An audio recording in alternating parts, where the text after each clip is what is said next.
Hello friends, welcome to Salesforce Network, Salesforce Developer Tutorial. Topic what we are going to cover in this session, that is list. List is a collection of similar elements. Size can increase or decrease based on runtime requirement. List will maintain insertion order. Duplicate values are allowed in the list. Elements in the list are referred by using index. Index value starts with 0. In the Salesforce, we have predefined Apex class list to support the collections. List elements can be of any data type, primitive types, collections, yes objects, user-defined types, and built-in Apex types. Syntax: list, data type, list name. Example: list string names, list of accounts, list of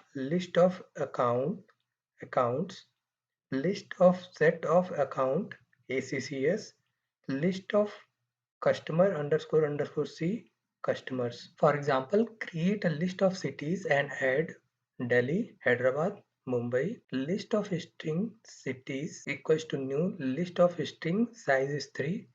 Cities at zeros position Delhi, cities at first position Hyderabad, cities at second position Mumbai. System.debug cities. Output will be Delhi, Hyderabad, Mumbai. Thank you. So coming back to our practical session, we need to open developer console by clicking on username, clicking on developer console.